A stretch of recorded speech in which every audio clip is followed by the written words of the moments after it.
Hey everyone, how's it going? Things are heating up in Denver. We're about to see the Broncos play in a conference championship as the biggest home underdog since the NFL merger. And here's the twist. Jarrett Stidham Ostai will be the starting QB instead of Bo Nix. The drama has already begun, right? What's even more interesting is that Sean Payton signed this guy on his very first day as head coach back in 2023. He believes in this luxury backup a lot. Let's watch this clip together because there's a ton being said about Stidham, Payton, and even comparisons to Teddy Bridgewater from the past. So let's get started. Underdog at home in this game. They're the largest home underdog in a conference title game since the merger.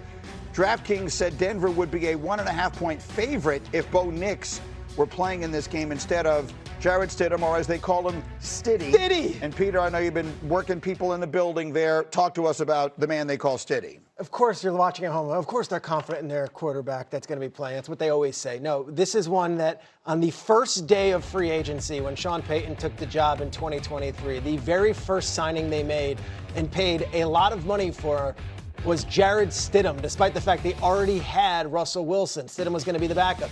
He has not gotten on the field much at all, and yet has been with the Broncos for 3 years at the hip of Sean Payton, Joe Lombardi, and Davis Webb. He knows this offense inside and out, and the irony of this is the last quarterback guru that had his hands on him and loved him so much that he brought him from New England to Las Vegas was Josh McDaniels, who's the opposing coach this weekend. Stidham is very well regarded in that building. I'm not going to come out here and tell you he's Bo Nix, because he's probably not. Otherwise, he would have been starting over Bo Nix, and They probably wouldn't have drafted Bo Nix. But as far as backup quarterbacks go, you won't find a team who's got a quarterback that's sitting behind the number one that they trust more than the Denver Broncos do, Stiddy. So I have obviously no idea how he's going to play. He may play great. I don't think that would be a stunner. He's an NFL player and could play great in a big game. This part right here is brilliant. Sean Payton doing that psychologist coach thing, he told it like it is in the press conference, backed his guy, went all in.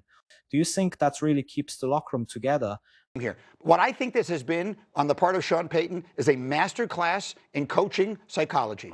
From the moment they found out what had happened with Bo Nix, he goes back out, has a second press conference. I'm in the business 35 years. I've never seen that. He goes back out there to get in front of the message. We believe in this guy. And he has made a point of telling everyone, his team, and by proxy, his team, by telling everybody else, we're not missing a beat. We have nothing but confidence in this guy. I think it has been great coaching psychology from Sean. Jeff, your face, stop. You sound like every coach I've ever had. I mean, it's unbelievable. You're just seeing it for the first time to the public, but this is what we hear every time. Like in every locker room, it's next man up, the QB. There's no difference. There's a difference, and I hate to say there's a difference. It'll be a different game plan. It'll be different thoughts. That's exactly it. You can't pretend everything stays the same. It changes everything. For the O-line, the audibles, the reads, do you trust I to figure all that out in just 1 week? Process is going to be a lot of things. Sean Payton is doing what he has to do, and I appreciate all that you're saying, and I don't disagree. It is exciting to hear him, and he's taking ownership of it. And Stiddy may play well, but let me just tell you, it ain't the same. Yeah. And there's a ton of difference for an offensive line. There's a ton of difference for protections, for checks, for audibles, for the expectation of what's going to happen during the game. All of those things are different. And 1 week of practice, it's hard to get caught up that fast. Without ever playing throughout the season, it's a different feel. I mean, irrespective of how much they love him, it's just a difficult task. I think you and Jeff are talking about two different things. You're talking about the reality of it. You're talking about his ability to be a coach in this moment. And I think we spend a lot of time talking about the coaching on the field and the X's and O's, and I think that matters a lot for coordinators. But when you're a head coach, it's always about the message. And there's a bunch of different ways you communicate to the message to the people who you believe in most. And they're doing that. Like, they're communicating. And I'm with Jeff. Like, I think it's unlikely they're going to miss Nix's athleticism. It's unlikely that he plays as well as Nix. But I think he improved the opportunity for them to have success by making sure that all of us are on TV saying, oh, yeah, Stiddy Boy can do it. Stiddy Boy. Yeah, everyone is buying into that. I think that permeates the team. And you're doing every little, it might only count like 2%, but it helps a little bit. It's no different than Sean McVay sort of before, when guys came out of halftime and he's like, we are going to win this game, even though he himself criticized his coaching job in the first half against the Bears. All of it. Final word. Sean Payton is a master at the back. So when Drew Brees went down in 2019, he did the same exact thing and said, hey, Teddy. Man 5-0 with Teddy Bridgewater in 2019. Sean Payton really knows how to prepare a backup QB. Could we be in for another upset?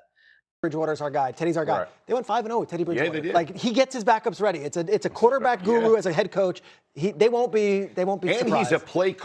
I think it goes undervalued how good he is at designing and calling plays in moments. Like, he doesn't put a ton at risk, understanding what his guys can and can't do. Mike Ditka said it to me 20 years ago. Whether you think you can or you think you can't, you're right. You're right. All right, coming up.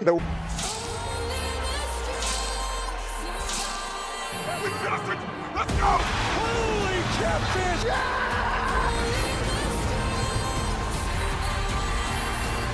That's what I'm talking about! Pull that one out of your bag of tricks! An epic battle! The catch! The touchdown!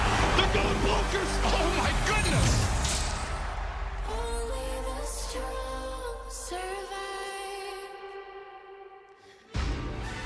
It's time for another postseason edition of Saturday Sneak Peek. We say hello to our NFL analyst and box office hitmaker, Jeff's Saturday. And Jeff, we've made it to the conference championship game. What must-see movies do you have on your list for this weekend? Well, let's start in New England and head out to Patriot land, where they need to get physical. With Henderson and Stevenson, they need to play physical football, and that's exactly what they do, fellas. These guys want to run. They want to play ground and pound, let Drake May hit big shots down the field, but it all starts with physicality, and that's not just their running back. That's on defense as well. Milton Williams had a heck of a game. Carlton Davis, he was just my bro of the week on unsportsmanlike the way that he played against Houston. That physicality on both sides of the ball, but don't miss it. Mike Vrabel wants to put that ball between the tackles, go beat people up, and physically show and take the ball away from the Denver Broncos. Now, the Broncos, we know about Bo Nix being out, Stidham coming in to be the starting the backup plan. Can they find Stidham a rhythm, right? Can Sean Payton do a nice job of moving the pocket, sliding him around, letting him take the shots he needs to take? But that's going to require other players making the plays. The guys around him are going to have to set him up for success. Defense is going to have to play a lights-out game, which we know they've done throughout this entire season. But other players are going to have to take short passes and take them the distance for this to be a competition against the Patriots. Now, the game plan. I think about the Rams. Everybody's talked about the most complete team probably throughout the year in the NFL. I felt like they got away from their game plan, and Sean McVay basically mimicked that and how they played against the Bears, right? They stopped running the football, but they're going to have to be physical. They're going to have to make sure they take care of the front. They were pushing Chicago around. They need to try to do the same thing against the Seahawks, which is going to be very difficult. But that will open up Stafford on the back end. And again, the Seahawks, you want to force them to make Sam Darnold be the winner, and that's going to be a tough. Back to Seattle, we saw what happened in that game. Kenneth Walker, this run game has exploded in the past month or so. They've been committed to the run all season, but they haven't been efficient. Well, they found efficiency in this run game, and they have exploded, which has taken the pressure off of JSN and Sam Darnold. I think he threw 17 passes last week against the 49ers, none in the fourth quarter. They want to play that way. Mike McDonald wants to play that way.